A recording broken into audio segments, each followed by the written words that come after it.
हर हर महादेव दोस्तों, आज का ये वीडियो बहुत ही खास होने वाला है आप सभी के लिए। आज के इस वीडियो में हम जानेंगे आषाढ़ अमावस्या की व्रत कथा के बारे में। तो चलिए भक्तों सुनते हैं आषाढ़ अमावस्या की व्रत कथा। भक्तों, एक समय की बात है, एक ब्राह्मण अपनी पत्नी के साथ रहता था। वो दोनों ही भगवान विष्णु के बहुत बड़े भक्त थे। दोनों प्रतिदिन अपना ज्यादातर समय भगवान के ध्यान और पूजा पाठ में बिताते थे। ब्राह्मण का घर धन धान्य से भरा हुआ था, किंतु संतान न होने के कारण ये दंपत्ति अत्यंत दुखी रहता था। एक दिन ब्राह्मण ने अपनी पत्नी से कहा कि मैं तपस्या करने के लिए वन में जा रहा हूँ। इसके बाद वह भगवान पर भरोसा और संतान की कामना लेकर वन में तपस्या करने के लिए चला गया। ब्राह्मण को कठोर तपस्या करते हुए कई वर्ष बीत गए, लेकिन उसे फल की प्राप्ति नहीं हुई। अंत में हार मानकर ब्राह्मण ने अपने जीवन को समाप्त करने का निर्णय लिया। अपने जीवन समाप्त करने के बारे में सोचकर उसने पेड़ की डाली पर फांसी का फंदा डाल दिया और अपने गले पर बांधने लगा। तभी वहां पर सुख अमावस्या प्रकट होकर बोली, हे ब्राह्मण, तुम्हारे भाग्य में 7 जन्म तक कोई संतान नहीं लिखी है, किंतु मैं तुम्हें 2 कन्या का वरदान देती हूँ।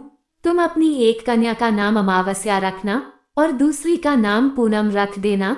तुम अपनी स्त्री से कहना कि वह 1 वर्ष तक सुख अमावस्या का व्रत रखे और अमावस्या के दिन 1 कटोरी चावल भरकर उस पर दक्षिणा रखकर दाना कर दे। सुख अमावस्या की बातें सुनकर ब्राह्मण घर आया और ये पूरा वृतांत उसने अपनी पत्नी को सुनाया।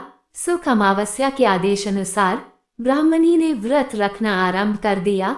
कुछ दिनों बाद ब्राह्मण के घर 2 कन्याओं ने जन्म लिया, जिसमें से एक कन्या का नाम अमावस्या और दूसरी का नाम पूनम रखा गया।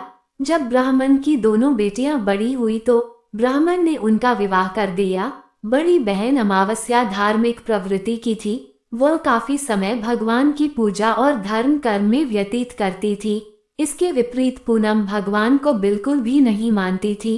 बड़ी बहन अमावस्या के घर में सुख समृद्धि का भंडार था, पर छोटी बहन के घर में दरिद्रता छाई थी। जब बड़ी बहन अमावस्या को अपनी छोटी बहन पूनम के बारे में पता चला कि वो बहुत दुखी है, तब अमावस्या अपनी बहन के लिए ढेर सारा सामान लेकर उससे मिलने गई।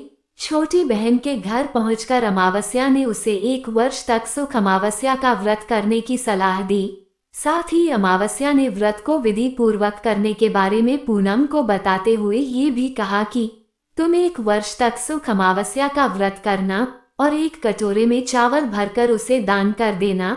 ऐसा करने से तुम्हारे सभी कष्ट दूर हो जाएंगे और घर में सुख समृद्धि आएगी। पूनम ने अपनी बहन की बात को मानते हुए बिल्कुल ऐसा ही किया, जिसके बाद 1 साल के भीतर पूनम का घर धन धान्य से भर गया और उसके घर एक बेटे ने जन्म लिया।